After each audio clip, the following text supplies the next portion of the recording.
వందనాలు స్తోత్రాలు చెల్లిస్తున్నాను నాయన. ఇప్పటి వరకు సహోదరుల ద్వారా మంచి మాటలు వినిపించారు తండ్రి. మిమ్మల్ని బట్టి వందనాలు చెల్లిస్తున్నాను తండ్రి. ఈ సమయంలో మీ పిల్లలతో కొన్ని మాటలు చెప్పుచుండగా విని గ్రహించి అర్థం చేసుకునే భాగ్యాన్ని వారికి దయచేయండి తండ్రి. అలాగే నా తండ్రి సమయోచితమైన జ్ఞానమును నాకు దయచేసి మీ యొక్క పరిశుద్ధాత్మ సహాయాన్ని దయచేసి మీ మాటలు మీ పిల్లలకు చెప్పే భాగ్యము కృపని దయచేయమని యేసుక్రీస్తు వారి పుణ్యనామమున ఈ ప్రార్థనని వేడుకొంచున్నాను తండ్రి. ఆమేన్. ప్రభువైన యేసుక్రీస్తు వారి పేరిట మీ అందరికీ వందనాలండి.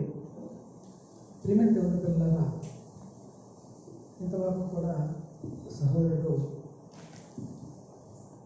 యోనాను గురించినటువంటి సందర్భాలు చెప్పడం అనేది గమనించారు. ఆయన జీవితం ద్వారా మనకు తెలుసుకున్నది ఏంటంటే, దేవుడి పని ఆయన మన మీద పెట్టినప్పుడు నువ్వు తప్పించుకొని తిరగాలని అనుకున్నప్పటికీ కూడా దేవుడు నీ చేత ఆయన పని ఎలా చేయించుకోవాలనేది యోనా యొక్క జీవితం చూసినట్లయితే మనకి అర్థమవుతుందండి. కాబట్టి ప్రియులారా, మనలో ఎవరైనా సరే ఒకవేళ నాకు నచ్చదు, నాకు రాదు, నాకు మాట్లాడటం కుదరదు అనేవారి చేత కూడా దేవుడు తన పని చేయించుకోగలిగినటువంటి సమర్థత కలిగిన వాడండి. ప్రియులారా, అయిపోతే ఈ రోజున మనం మరొక అంశాన్ని తెలుసుకుందామండి. ముందుగా దేవుడు సృష్టించినటువంటి ఈ మహాసృష్టి, ఇందులో ఎన్నో జీవరాశులు, దాంట్లో మానవుడు, ఇవన్నీ కూడా మనిషి ప్రతినిత్యం కూడా చూస్తూనే ఉన్నాడండి. అయితే ఈ మనిషి ఈ సృష్టిని చూసి నేర్చుకున్నది ఏంటంటే, ఈ సృష్టిని మనకి అనుకూలంగా ఎలా మార్చుకోవాలి, ఏమండి ఈ సృష్టి మనకు ఏ రకంగా ఉపయోగపడుతుంది అని ఆలోచించాడండి. ఇలా మనిషి ఈ రకంగా ఆలోచించాడు. అయితే ప్రియమైన దేవుని పిల్లలారా, మనిషి ప్రతిదాన్ని కూడా తనకి ఉపయోగంగా మార్చుకోవాలని చూస్తూ, ఏమండి దాన్ని ఏ రకంగా దాన్ని మనం వాడుకోవాలి అనే ఉద్దేశంతో మనిషి ఉంటూ, ఏమంటే వీటిల్లో దేవుడు కలిగించిన వాటిల్లో చెలించేవి కొన్ని, చెలించనివి కొన్ని. చెలించే అంటే కదిలేవి, చెల్లించనివి అంటే కదలన్నవి. కొండలు, ఏమంటే ఎడారులు, కొన్ని కొన్ని చెల్లించనివి. ఇక జీవరాశులు, జంతుజాలాలు కానీ పక్షులు కానీ ఇవన్నీ కూడా చెల్లించేవి, ఏమంటే ఇట్లన్నింటినీ కూడా కలిగించాడు. అయితే ఇక్కడ దేవుడు మనుషులందరికీ ఒక ప్రశ్న వేసాడండి. ఏంటంటే అది రోమిలికి రాసిన పత్రిక 1వ అధ్యాయము 20వ వచనం. రోమిలికి రాసిన పత్రిక 1వ అధ్యాయము 20వ వచనం. ఆయన అదృశ్య లక్షణములు అనగా ఆయన నిత్య శక్తియు దైవత్వమును జగదుత్పత్తి మొదలుకొని సృష్టింపబడిన వస్తువులను ఆలోచించుట వలన తేటపడుచున్నవి. చాలండి, ఏమండి జగదుత్పత్తి మొదలుకొని సృష్టింపబడిన వస్తువులను ఆలోచించడం ద్వారా తేటపడుచున్నది. ఆయన దేవత్వం కానీ నిత్యము ఉన్నటువంటి శక్తులు కానీ ఇవన్నీ కూడా ఆలోచించటం వలన తేటపడుచున్నది. ఇక్కడ వాటి గురించి ఇచ్చారు, వస్తువులు అన్నాడండి. అయితే ఇక్కడ విషయం ఏంటంటే, దేవుడు తెర వెనక ఉన్నాడు. మీకు అర్థమయ్యే భాషలో దేవుడు తెర వెనక ఉన్నాడు. మీరు చూసేదంతా ఏంటి, స్క్రీన్ మీద ఉండేటువంటి దాన్ని మీరు చూస్తున్నారు. ఆ స్క్రీన్ మీదకి వచ్చిన ప్రతిదాన్ని కూడా ఎవరు సృష్టించారు అనేది తెలియట్లేదండి. మరి దేవుడు కనపడతలేదు కదా. ఏం కనపడుతుంది? ఒక పశువు కనపడుతుంది, ఒక పక్షి కనపడుతుంది, ఒక జంతువు కనపడుతుంది, ఇవన్నీ కనపడుతున్నాయి. మరి దేవుడు ఏంటి? ఇక్కడ మీకు ఒక విషయం అర్థం కావాలండి. మీ ఇంట్లో అకేషన్కో, మా ఇంట్లో అకేషన్కో మీరు నా దగ్గరికి వచ్చి, లేక నేను మీ దగ్గరికి వచ్చి ఒక గిఫ్ట్ పట్టుకొస్తాను. గిఫ్ట్ పట్టుకొచ్చి దాన్ని అందంగా ప్యాక్ చేసి దాని మీద ఒక స్కెచ్ పెన్ తోటి తీసుకుని ఎవరి పేరు రాస్తాను? నా పేరు రాస్తాను. మీరైతే మీ పేరు రాస్తారు. మరి ఇక్కడ దేవుడు ఏమండి ఏది ఫలానాది తాను కలిగించలేదని దేని మీద రాసుకుంటాడు ఆయన పేరు? ప్రతిదీ ఆయన కలిగించాడు కదా. ప్రతిదీ ఆయన. ఇప్పుడు మీకు అర్థం అవడానికి మనకంటే ఇవన్నీ ఈ తిరిగే ఫ్యాన్లన్నీ ఇవి అనుకోండి. కొన్ని ఈ చర్చిల్లో ఫ్యాన్లు ఏం చేస్తారు? పేరు రాస్తారు. ఒక రెక్క మీద ఏమి రాస్తారు? దేవుడి పేరు కాదు, వాళ్ళ పేరు ఇచ్చిన వాళ్ళ పేరు రాస్తారు. ఒక రెక్క మీద రాసి ఇంకో రెక్క మీద రాసి ఇంకో రెక్క మీద రాసేటప్పుడు 3 రెక్కల మీద ఏమనాలి? అంత ఎక్స్ట్రా ఏంటారు బాబు అంటారు. ఓవర్ అయిపోయింది అంటారా అందరూ? అదేవిధంగా ప్రేమ దేవుని పిల్లారా, దేవుడికి ప్రతి దాని మీద పేరు రాసుకునే అలవాటు లేదండి ఆయనకి.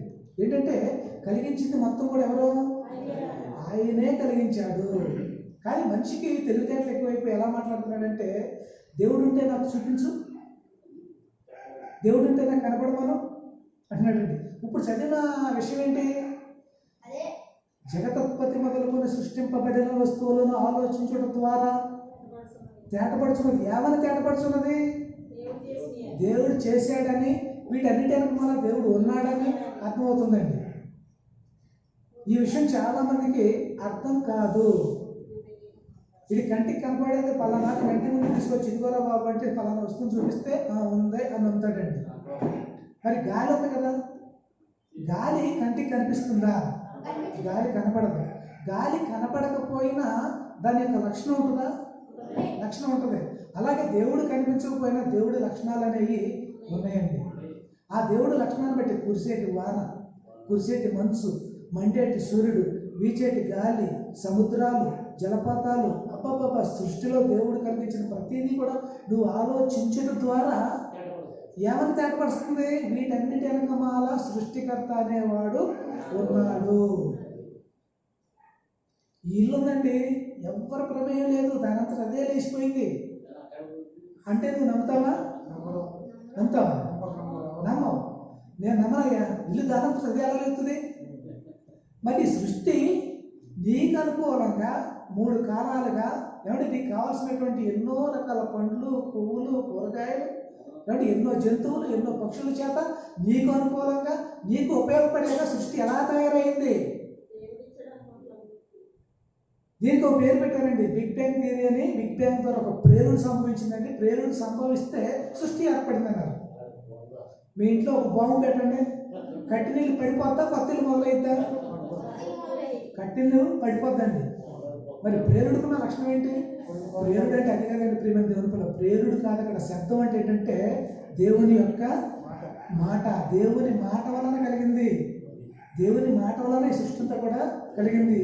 చాలా మంది మూర్ఖులు వారి యొక్క మనోనేత్రాలు ఏమైపోయినాయి? మూసుకుపోయినాయండి. చాలా మంది నేత్రదానం చేసి చూపు తెప్పిస్తున్నారు. కానీ మనం చేసే పని ఏంటి? మనోనేత్రం అనేది అది మూసుకుపోయింది కాబట్టి ఆ మనోనేత్రాన్ని తెప్పించడానికి ఆ కంటికి సంబంధించిన దానాన్ని మనం చేస్తున్నాము. అంటే కొరింథీయులకు రాసినటువంటి 2వ పత్రిక 4వ అధ్యాయం 4వ వచనంలో మహిమా స్వరూపి ఉన్న క్రీస్తు సువార్త ప్రకాశము వారికి ప్రకాశింపకుండు నిమిత్తము ఈ యుగ సంబంధమైన దేవత వారి మనోనేత్రములకు గుడ్డితనం కలుగజేసింది. గుడ్డితనం కలుగజేసింది కాబట్టి దేవుడు లేదంటున్నాం. అర్థమైందండి? గుడ్డితనం కలుగజేసింది కాబట్టి స్వర్గం లేదంటున్నాను. గుడ్డితనం కలుగజేసింది కాబట్టి నరకం లేదంటున్నాను. గుడ్డితనం కలుగజేసింది కాబట్టి నేను పీడించి తినేటువంటి సైతాన్ అనేది ఒకటి ఉందని కూడా నువ్వు కనిపెట్టలేక పోతున్నావు ప్రియమైన దేవుని పిల్లారా. కాబట్టి ప్రతి మనిషి కూడా దేవుడనే ఆయన ఉన్నాడు. ఈ సృష్టి క్రమం అంతా కూడా ఆయన చెప్పు చేతల్లో నడుస్తుంది అని అర్థం చేసుకుని తీరాలండి. పిల్లలు అయిపోతే ఈ సృష్టిని చూడంగానే మనిషికి ఏమవుతుందంటే ఫస్ట్ చెప్పే కదా, ఎలా వాడేసుకోవాలి, ఎలా తినేయాలి, ఎలా ఆకట్టేసుకోవాలి, ఎలా కబ్జా చేసేయాలి, ఎలా పౌ చేసేసుకోవాలి. సృష్టిని చూసి మనిషి నేర్చుకున్నది ఏంటి? ఇదేనండి. నేను, నా కుటుంబం, నా బంధువులు, నేను, నా కుటుంబం, నా బంధువులు, ఇదేనండి. కానీ ప్రియమైన దేవుని పిల్లారా, మనిషి కళ్ళ కావరం ఎక్కేసి కళ్ళు మూసుకుపోయినప్పుడు దేవుడు ఇదే బైబిల్లో మనకి జ్ఞానాన్ని కలిగించడానికి కొన్ని మాటలు రాశాడండి. అదేంటంటే యోబు గ్రంథము 12వ అధ్యాయము 7వ వచనం అండి. యోబు గ్రంథము 12వ అధ్యాయము 7వ వచనం.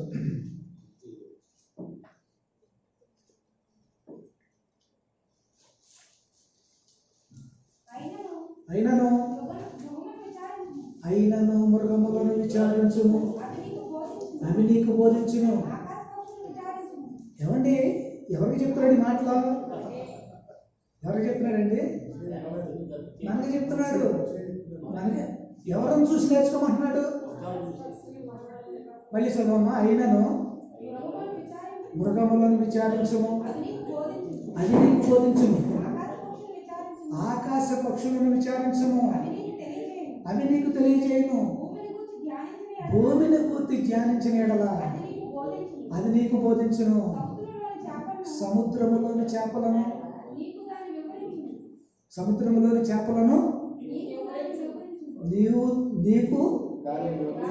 దానిని వివరించును. చాలండి. ఆకాశ పక్షుల గురించి, మృగముల గురించి, ఏమండి, భూమిని గురించి, సముద్రంలోని చేపల గురించి మీరు తెలుసుకోవడానికి ప్రయత్నం చేయండి. అవి మీకు ఏం చేస్తాయంట? పాఠాలు నేర్పుతాయి అంటండి. మరి పాఠాలు నేర్చుకోవాలంటే మనం ఎక్కడికి వెళ్తాం? స్కూల్కి వెళ్తాం. స్కూల్కి వెళ్తే మాస్టర్ చెప్తాడు కప్ప గురించి, ఏడు గురించి, దోమ గురించి, ఏమండి. కానీ ఇక్కడ బైబిల్లో ప్రియమైన దేవుని పిల్లలారా, ఆకాశ పక్షులు విచారిస్తాయి అంటున్నాడు. ఆకాశ పక్షులను చూస్తే కనుక అవి నీకు బోధిస్తాయి అంటున్నాడు. మృగములు నీకు బోధిస్తాయి అంటున్నాడు. భూమిని గురించి ధ్యానించిన ఎడల అది నీకు బోధించును. అర్థమవుతుందంటే ఈ భూమి అనేది, ఈ సృష్టి పుట్టి సుమారు శాస్త్రవేత్తల అంచనా ప్రకారం 1500 కోట్ల సంవత్సరాలు అయిందని అనుకుంటే కనుక అప్పటి నుంచి ఇప్పటికే పండుతానే ఉంది. ఎన్ని సీజన్లు అయిపోలేదండి? ఎన్ని పంటలు వేసేసుకోలేదండి? ఎన్ని రకాల పంటలు పండించేసేసుకోలేదండి మీరు? ఏమండి, నువ్వు ఉన్నది అదే భూమి. నీకు చెరుకు కావాలా? నీకు తీపి కావాలంటే ఏం వేస్తున్నావు? అదే భూమిలో చెరుకు వేస్తున్నావు. తీపి అనేది వస్తుంది. ఏమండి, నీకు కారం కావాలా? అదే భూమిలో ఏం వేస్తున్నావు? మిరప మొక్క వేసుకుంటున్నావు, కారం వస్తుంది. లేదు నీకు చేదు కావాలా? అదే భూమిలో కాకర పాదులు పెట్టుకుంటున్నావు, అదే భూమిలోంచి ఏమొస్తుంది? చేదు వస్తుంది. అదేంటండి, ఉన్నది ఒకటే భూమి కదా. ఒకటే భూమిలోంచి నీకు కావాల్సినటువంటి ప్రతి రుచిని కూడా ఆ భూమిలోంచి బయటకు తీసుకొచ్చి నీకు అందిస్తుంది. అంటే భూమిని గురించి ధ్యానించిన కదా అది నీకు బోధించును. ఏమండి, ఇక్కడ సముద్రంలోని చేపల గురించి కూడా ఆలోచించమన్నాడు. సముద్రంలో ఉన్నటువంటి చేపల్లో కొన్ని రకాల చేపల కంటండి కరెంట్ అనేది ఉంటుందండి. వాటికి వాటి చేప దగ్గరికి వెళ్తే షాక్ కొడుతుంది మనకు. ఎందుకని? ఏమంటే ప్రియమైన దేవుని పిల్లరా, ఆ కరెంటు దానికి లో voltage, medium voltage, high voltage. ఏమండి, అది సందర్భాలను బట్టి తనకు వచ్చేటువంటి ప్రమాదాన్ని బట్టి వోల్టేజ్ ఏం చేస్తుంది? రిలీజ్ చేస్తూ ఉంటుందండి. రిలీజ్ చేస్తుంది. అంటే దాని అర్థం ఏంటి ప్రియమైన దేవుని పిల్లరా? అంటే దాని జోలికి వెళ్ళాలంటే ఏదైనా సరే భయపడాలి. ముళ్ళపంది తెలుసుగా మీకు? ముళ్ళపంది దగ్గరికి సింహాలు కూడా వెళ్ళి కనబడిపోవండి. ఆను చూసుకొని కానీ జాగ్రత్తగా పట్టడానికి ట్రై చేస్తాయి. దగ్గరికి వెళ్తే ఏమైపోతాయి? ముళ్ళు గుచ్చుకుపోతాయి. ఇదంతా దేనికి చెప్తున్నాను? బైబిల్లో ఆటల గురించి ఎందుకు రాశాడు అసలు? ఎందుకు రాశాడంటే ఒక కరెంటు కలిగినటువంటి చేప తన జోలికి వెళ్ళడానికి, ఏమండి, ఏదైనా సరే దగ్గర రావడానికి భయపడద్ది. అది ఆత్మీయ అర్థంగా తీసుకుంటే ఒక క్రైస్తవుడుగా నువ్వు కానీ నేను కానీ సాతాను అనేవాడు ఉన్నాడు. మన దగ్గరికి రావాలన్నా, మనల్ని ఇబ్బంది పెట్టాలన్నా సరే నీ దగ్గర ఏముండాలి? యేసుక్రీస్తు దగ్గరికి వెళ్ళాడు, టచ్ చేయగలిగాడా? తాకు ముడుచుకుని వెళ్ళిపోయాడు. అదేవిధంగా ప్రియమైన దేవుని పిల్లలారా, ఆకాశ పక్షుల గురించి, మృగముల గురించి మనకి చెప్పడం అనేది జరిగిందండి. కానీ మనకి ఆకాశ పక్షులను చూస్తే ఏమనిపిస్తుంది? కౌసుపెట్టి మోసం ఎలా ఉంటుంది? ఊరిటి మోసం ఎలా ఉంటుంది? ఇంకేదన్నా మోసం ఎలా ఉంటుంది? ఏ పక్షిలో ఏ రుచి ఉంది? పిచ్చుకుని తింటే ఎలా ఉంటుంది? నీకు వచ్చే ఆలోచనలు ఇలాగే కదా. మనుషులంతా కూడా ఇలాగే ఉంటాయి. ఆకాశ పక్షులు చూడు అంటే ఇటు చూస్తాడు. ఎందుకు చూస్తాడు? అదేదో నీకు నేర్పుతాం చూడటం, దాన్ని ఏ రకంగా మనం వండేసుకోవాలని చూస్తాడు. మృగములను విచారించు, అవి నీకు బోధించు. మృగాలు కూడా చూస్తాడు. చైనా వాళ్ళు ఉన్నారండి, తినడానికి కాదేది తిండికి అనర్హం అన్నట్టుగా తయారయ్యారండి. అవునా? ప్రతిదీ నువ్వు అసహ్యపడే దాన్ని కూడా తినేంత రెడీ అయిపోయారండి. ఏమండి, అలా తింటున్నారు వాళ్ళు. కానీ ప్రియమైన దేవుని పిల్లరా, మనిషి ఇక్కడ ఏమన్నాడంటే సృష్టింపబడిన వస్తువులను ఆలోచించుట ద్వారా ఆరగించుట ద్వారా కాదండి. వీడు ఆరగెత్తగా ఇష్టపడ్డాడు కానీ ఆలోచించడానికి ఇష్టపడలేదు. సృష్టింపబడిన వస్తువులను ఆలోచించుట ద్వారా తేటపడుతుంది. ఏమి తేటపడితే అసలు అవి ఏం చెప్పదలుచుకున్నాయి, వాటి యొక్క మనుగడ ఏంటి, అవి ఏమేం చేసుకుంటున్నాయి అనే దాని గురించి మీకు తేటపరచబడుతుంది. ప్రియమైన దేవుని పిల్లారా, ఫీల్ అవుతున్నారా? ఏమంటే మృగం దగ్గరికి వెళ్తాం ఏంటండి, పక్షి దగ్గరికి వెళ్తాం ఏంటండి, చాలా ఇన్సల్ట్గా ఉందండి అనుకుంటున్నారా? ఆకాశ పక్షుల కంటే మీరు బహుశ్రేష్ఠులు ఉన్నాడు. ఇప్పుడు ఒకప్పుడు ఈ మనిషి అనేవాడు నెంబర్ 1 స్థానంలో ఉన్నాడు. ఇప్పుడు ఏమయ్యాడు? ఒకప్పుడు హీరో, ఇప్పుడు 0 అయ్యాడండి. నువ్వు 0 అయిపోయావు కాబట్టి నీ 0 స్థానాన్ని తీసుకెళ్ళి మళ్ళీ నెంబర్ 1 స్థానంలో పెట్టాలంటే నీకు ఏ చూపించాలి? వాటిలన్నింటినీ కూడా చూపించాలి. 84 లక్షల జీవరాశులు ఏ జీవరాశిని కూడా చేసినందుకు దేవుడు ఎప్పుడు కూడా బాధపడలేదండి. భూమి మీద దేవుడు నరులను చేసినందుకు తన హృదయంలో నొచ్చుకున్నాడండి. కుక్క చేసినందుకు బాధపడలా, ఏ జంతువుని చేసినందుకు బాధపడలా. అసలు ఏది కూడా దానికి ఆ టైంలో అప్పుడు ఆదిలో పెట్టినటువంటి రూల్స్ని ఏది కూడా దాటి అవతలకి వెళ్ళలేదండి. వాటికి ఉన్నటువంటి లిమిట్స్ అనేవి దాట్లా. కానీ మనిషి ఎప్పుడో దాటిపోయాడు. దేవుడికి అంతనంత దూరానికి వెళ్ళిపోయాడండి. దేవుడికి కూడా అంతనంత దూరానికి మనిషి వెళ్ళిపోయాడు. అంతనంత దూరానికి వెళ్ళిపోయినటువంటి ఆ మనిషిని తిరిగి రెండునైనా నా దగ్గరికని ఆయన ప్రేమ కలిగిన చేతులు ప్రతిదినము చాస్తూ ఉన్నాడండి. కానీ ఇప్పుడు కూడా మనిషి లొంగడానికి ఇష్టపడట్లేదు. ఇలాంటి మనిషికి అతి చిన్నటువంటి జీవులని మన కళ్ళ ముందు చూపించి దేవుడు మనకి ఈ రోజున పాఠం నేర్పాలని కోరుకుంటున్నాడు. ఆ పాఠం పేరే 4 జీవుల సారం. ఏమండి? 4 జీవుల సారం. సామెతల గ్రంథము 30వ అధ్యాయము 24వ వచనం.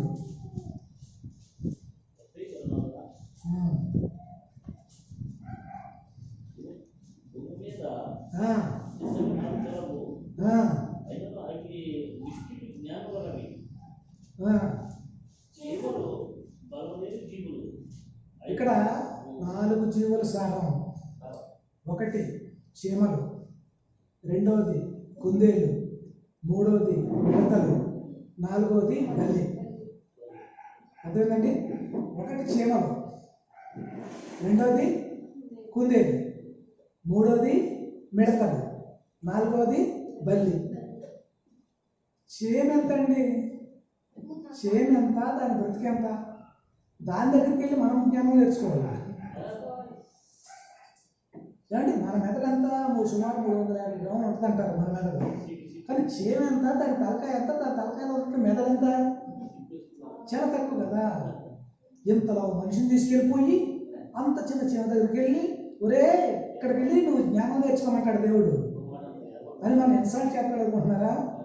చీమతో లక్షణం చెప్తాడు. చదవమ్మది. చీమలు బలము లేని జీవులు అయినను అవి వేసవిలో తన ఆహారము సిద్ధపరచుకున్నాను. చాలండి. ఇప్పుడు చీమల గురించి కాసేపు ఎక్స్ప్లెయిన్ చేద్దాం. చీమలు ఆకారంలో చిన్నవి, బలము లేని జీవులు అయినను కూడా వాటికి ఉన్నటువంటి జ్ఞానంతో ఏం చేస్తాయంట?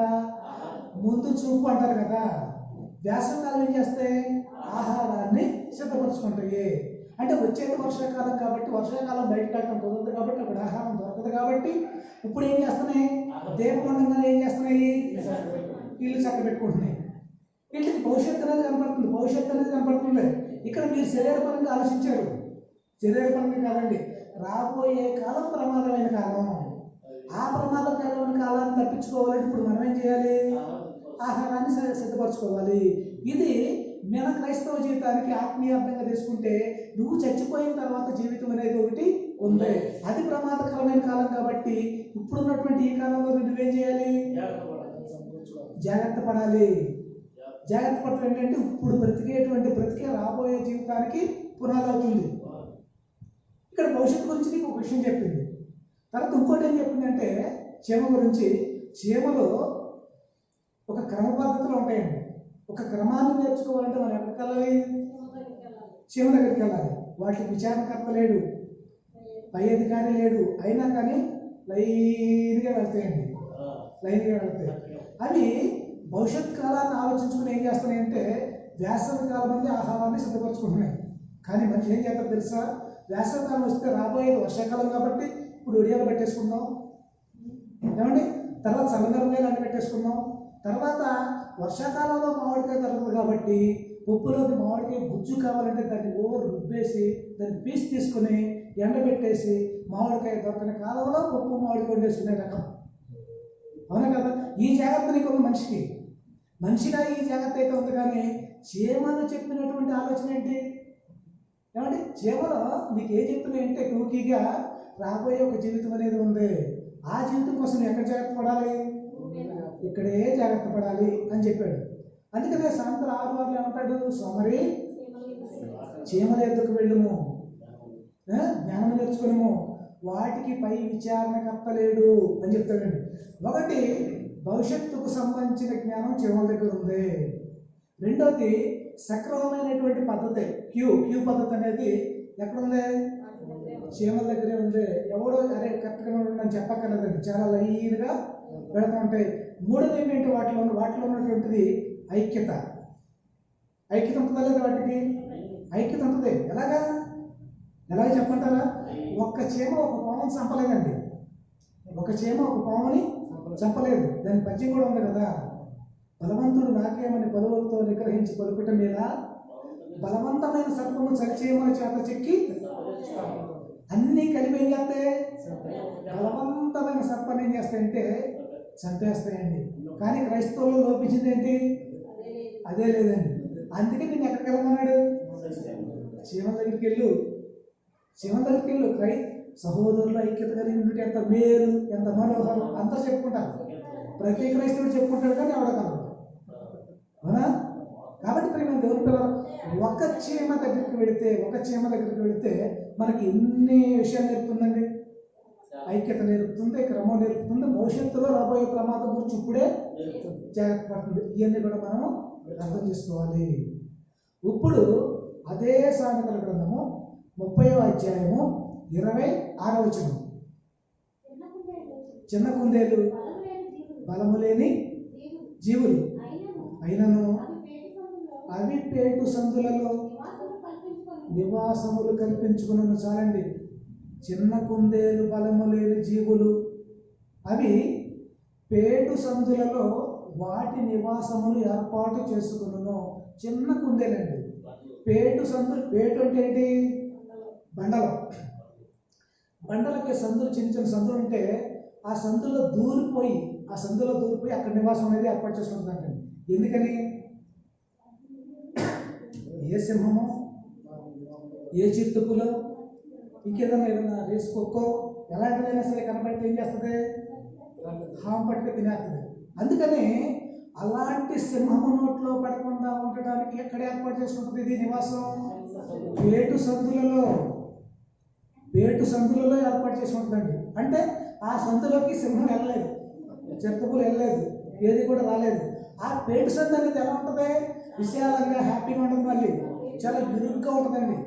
చాలా ఆ ఇరుకైన మార్గంలో ఉన్నప్పటికీ కూడా ఈ సింహం అనేది దాన్ని ముట్టకుండా ఉండాలంటే అలాంటి ప్లేస్ దానికి కరెక్టు.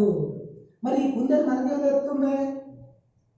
మనకు కూడా మనల్ని మింగేసి సింహం కూడా ఉంటుంది. ఏంటది? మీ విరోధి అయిన అపవాది, పేతురు 1:5 ఉంటుందండి.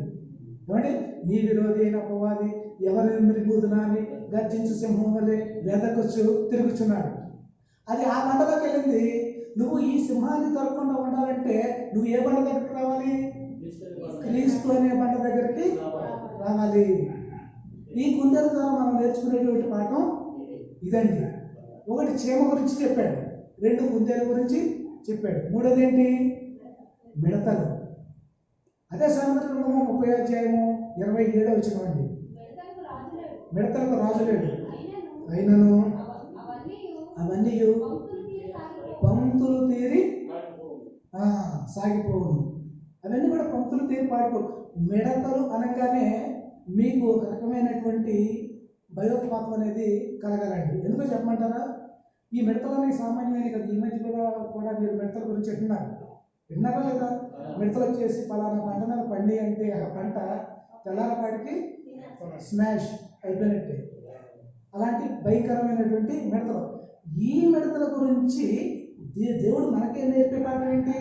ఏమండి, ఈ ప్రపంచంలో దేవుడు లేడనేవాడు, దేవుడు లెక్క చేయనివాడు, నాకున్నటువంటి ధనం, నాకున్నటువంటి డబ్బు, నాకున్నటువంటి ఆస్తి అంతస్తులు నాకు ఆశ్రయంగా ఉన్నాయి అనుకునే ప్రతి వాడికి కూడా ఈ యొక్క మిడతల దండ అనేది భయాన్ని కల్పిస్తున్నాయి. ఎవరైతే దేశద్రోహులుగా, ఎవడైతే దైవ ద్రోహుడుగా ఉంటాడో వాళ్ళందరికీ కూడా ఈ మిడతలు ఈ మిడతలు అనేవి భయంకరంగా తయారవుతున్నాయి.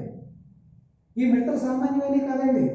ఎలాంటి అంటే ఏవేలు గ్రంథము 2వ అధ్యాయము 25వ వచనంలో, ఏవేలు 2వ అధ్యాయము 25వ వచనం.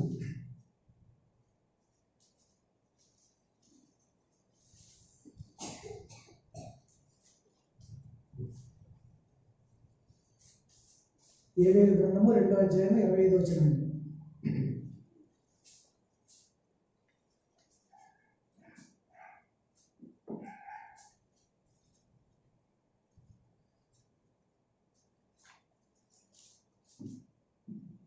చూస్తారా?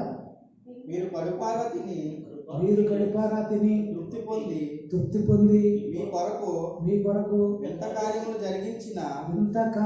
జరిగించిన మీ దేవుడైన యెహోవా నామమును స్తుతించునట్లు నేను పంపిన మిడతలు గొంగళి పురుగులను పసర పురుగులను చీడ పురుగులను నా మహాసైన్యము చాలండి. నా మహాసైన్యము. క్రైస్తవుడు ప్రపంచానికి తీర్పు తీరుస్తున్నాడండి. ఇతను చెప్తున్నాడు. విన్నా ప్రతి వాడు ఏమనుకుంటున్నాడంటే ఏదో మాట్లాడుకుంటున్నారండి. కానీ ఈ మాటలే అంచెతనమున నీకు తీర్పు తీర్చును అని ఉంటుంది. ఇప్పుడు వింటున్నావు చూసావు, నువ్వు ఇష్టం ఉన్నా ఇష్టం లేకపోయినా కష్టంగా ఉన్నా సరే విన్నప్పుడు ఈ మాటలే అంచెతనమున నీకు తీర్పు తీర్చును. ఎలాంటి తీర్పు? ఈ మిడతలైతే నీ పండినటువంటి పంట మీద ఎలా అటాక్ చేసేసి పంటనంతా కూడా నాశనం చేసేసి, ఏమండి ఇది దేవుని యొక్క సైన్యం అని ఎలా చెప్పాడో, మనం కూడా ఎవరి సైన్యం? దేవుని సైన్యం అండి. ఈ దేవుని సైన్యం ప్రపంచానికి ఏం చెప్తుంది? జ్ఞానాన్ని బోధిస్తుంది. జ్ఞానాన్ని బోధించి ఈ దేవుని సైన్యాన్ని ఎవరు లెక్క చేయట్లా? నువ్వు లెక్క చేయట్లేదు.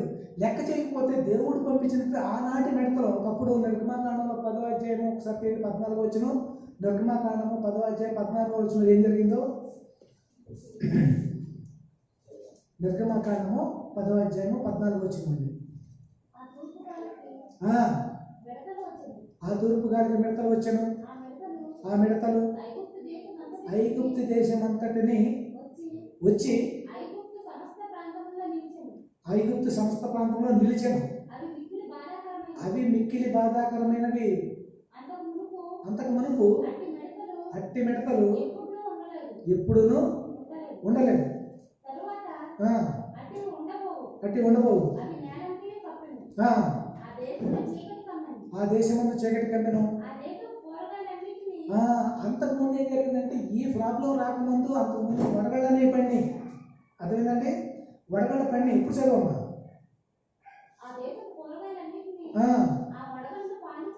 ఆ వడగళ్ళ చేత పాడైపోయినటువంటి ఇంకా మిగిలిపోయినటువంటి కూరగాయలు ఉంటే ఆ వచ్చిన బట్టలు ఏం చేసినాయి? తినేసినాయి. అప్పుడు ఏమైంది? మొత్తం పోయింది. ఇదంతా ఎవరి మీద జరిగింది? ఒకనాడు దేవుని పిల్లలైనటువంటి ఇశ్రాయేలీయుల్ని, ఏమండి ఎన్నో బాధలు పెట్టినటువంటి ఐగుప్తీయులు ఉన్నారు చూసారండి, వాళ్ళ దేశంలో ఇవన్నీ కూడా జరిగినాయండి. ఈనాడు ప్రపంచం అంతా ఎలా తయారైంది? ఒకనాటి ఐగుప్తులు బాధ పెట్టారు దేవుణ్ణి, ఇప్పుడు ఎవరు బాధ పెడుతున్నారు? టోటల్ ప్రపంచం అంతా కూడా దేవునికి బాధ అయిపోయింది. అలాంటి వారికి దేవుని సైన్యంగా ఒక క్రైస్తవులు అనేక మంది బయలుదేరి ఈ యొక్క ప్రపంచానికి క్లీన్ చేయాలని చూస్తున్నారండి. అయితే కూడా ఎవరు కూడా దాన్ని పట్టించుకోవటం లేదు. రక్షణ సైన్యంగా మనందరూ కూడా బయలుదేరి వెళ్ళి అనేక మందికి చెప్తున్నప్పుడు కూడా ఎవరు కూడా పట్టించుకోవటం లేదు. కాబట్టి ఈ మిడతల ద్వారా మనకేంటంటే మనందరం కూడా ఒక పంతులు తీరి ఏక బిగిన కలిసి ఉంటే కనుక, కలిసి ఉంటే కలత సుఖం అంటారు చూసారా, అదేవిధంగా మనం కలిసికట్టుగా ఉంటే ఎవరు కూడా మనం ఏమి కూడా చెయ్యలేడు. తర్వాత చీమ గురించి చెప్పాను, కుందేలు గురించి చెప్పాను, మిడతల గురించి చెప్పాను. 4వ జీవి ఏది? బల్లి. అదే సామెతల గ్రంథము 30వ అధ్యాయము 28వ వచనం అండి. బల్లిని చేతితో నీవు పట్టుకొనగలవు, అయినను రాజుల గృహములలో అవి ఉండదు. చాలండి. ఏమండి ఇదేంటి బల్లి? ఏమండి ఇప్పుడు మన ప్రతి ఇంట్లో కూడా బల్లులు కనపడతాయా? కనపడతాయి. అలాగని చెప్పేసి బల్లిని నువ్వు చంపేస్తావా? ఎవరైనా చంపుకుని చూసారా? సాధారణంగా ఆటి జోలికి వెళ్ళరు. ఆటి జోలు మనకి ఎందుకులే అనుకుంటారు. ఎన్నో ఉంటాయి బల్లి. కానీ ఇప్పుడు నేను దేవుని పిల్లారా, నువ్వు ఎక్కడ కూర్చుంటావు? ఇల్లు కట్టుకొని కింద కూర్చుంటావు. బల్లి ఎక్కడ ఉంటుంది? మన పైన ఉంటుంది, ఎత్తి మీద. ఇల్లు దాందే అయినట్టు, అవునా? అక్కడ ఉంటుంది. దీనికి అర్థం ఏంటంటే ప్రియమైన వాళ్ళారా, మనందరినీ కూడా దేవుడు, మనం లెక్కలో వరకు కామండి. ఎందుకంటే మనం చాలా దుర్మార్గులము, చాలా దుష్టులము. అయినా సరే ఆయనకు ఉన్నటువంటి మహాప్రేమ చేత, దీర్ఘశాంతము చేత, ఆయన ఓరిమి చేత క్షమించి క్షమించి క్షమించి క్షమించి ఎన్నో పాఠాలు చెప్పించి ఇంకా మారుతారు, నా దగ్గరికి వస్తారు. ఇప్పుడు చెప్పాడు కదా సహోదరుడు, ఎవడో కూడా దుర్మార్గతలను చచ్చిపోవడం దేవుడికి ఇష్టం లేదండి. ప్రతి వాడు కూడా తన దుర్మార్గతను విడిచిపెట్టి ఏమండి దేవుడిని తెలుసుకుని ఆయనలో ఎదిగి చచ్చిపోవాలని దేవుడి కోరిక. అలాగే దేవుడి ప్రేమ అలాగే ఉందండి. అయితే మనం చాలా విషయాలు తప్పిపోయినప్పటికీ కూడా ఆయన ప్రియకుమారుడు అయినటువంటి యేసుక్రీస్తుని పంపించి, ఏమండి మనందరికీ రక్షణా భాగ్యం అనేది ఒకటి కల్పించి తిరిగి ఆయన ఎక్కడ తీసుకోవాలనుకుంటున్నాడు? ఆయన ఉన్నటువంటి పరలోకానికి తీసుకెళ్తాడు. నీ ఇంట్లో బల్లి ఎలా అయితే పైన ఎలాడుతుంటుందో దాని జోలికి నీకు వెళ్ళవు. అదేవిధంగా మనం కూడా ఎక్కడ ఉంటాం? పైన పరలోకంలో ఉంటాము. ఎఫెసీయులకు రాసిన పత్రిక 2వ అధ్యాయము 8వ వచనం అండి. ఎఫెసీయులకు రాసిన పత్రిక 2వ అధ్యాయం 8వ వచనం.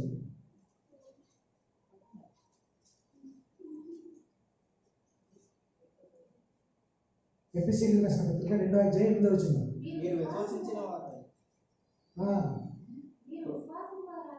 మీరు విశ్వాసము ద్వారా కృప చేతనే రక్షింపబడి ఉన్నారు. ఇది మీ గొప్పతనం కాదు. ఇక్కడ దేవుళ్ళు సరాగండి. ఇక్కడ మీరు దేవుళ్ళకి వచ్చేసామో మేమేదో దేవుడికి ఏదో మేలు చేసేస్తాం అనుకోకండి. మీరు దేవుడికి మనం చేయడం కాదు, దేవుడే మనకి చేస్తున్నాడు. ఎందుకంటే దేవుడు కనుక ఈ ప్రాసెస్ కనుక పెట్టకపోతే భూమిలో ఉన్న ప్రతి వాడు ఎక్కడ పోతాడు? నరకానికి పోతాడు కంపల్సరీ అండి. కానీ ఆయన ఒక ప్రణాళిక, ఆయన ప్రేమ, ఆయన కృపను బట్టి మీరు కృపచేతనే కింద మాట్లాడమ్మా, ఇది దేవుని వలనే. తర్వాత క్రియల వల్ల కలిగింది కాదు, కానీ వీలు లేదు. మరియు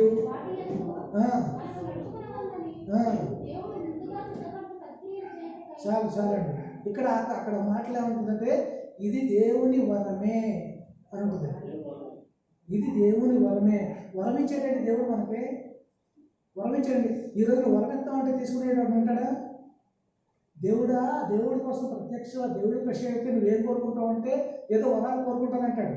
కానీ ఈ రోజున ఉన్నటువంటి మనుషులు ఎంత తెలివి తక్కువ వాళ్ళంటే దేవుడు వచ్చి వరం ఇస్తానంటున్నాడు. ఏంటా వరం?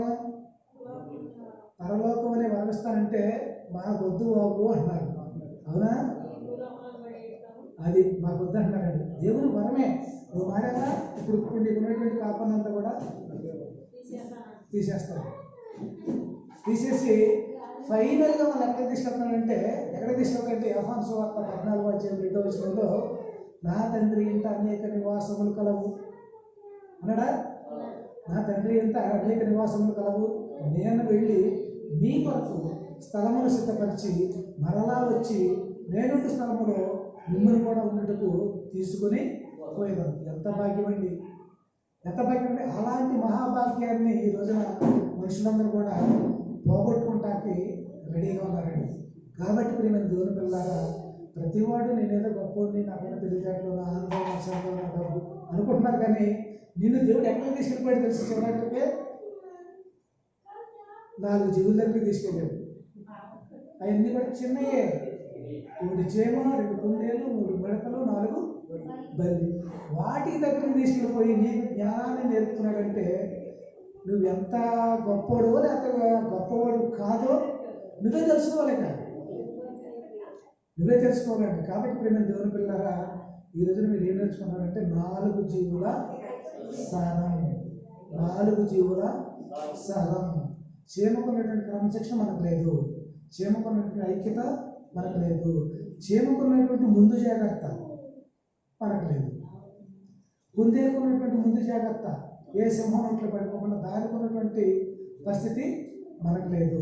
తర్వాత మిడతల వల్లే మనందరూ కూడా కలిసికట్టుగా ఉంటే కనుక ఎవరు కూడా మన మీద దాడి చేయడానికి రాలేడు.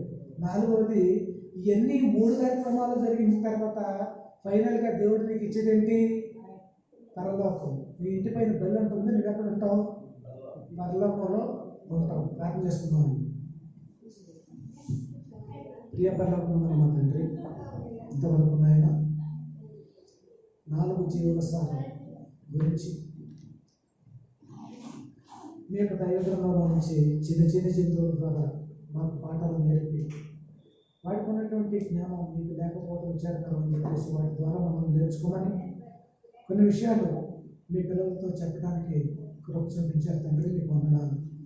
చెప్పబడిన వాక్యం ప్రకారం జీవించే భాగ్యం అందరికీ దయచేయమని కృప చూపించమని యేసుక్రీస్తు వారి దివ్యనామమున ఈ ప్రార్థనకి వేడుకుంటున్నాను తండ్రి.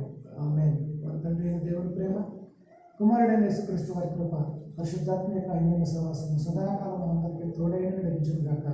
ఆమేన్. అందరికీ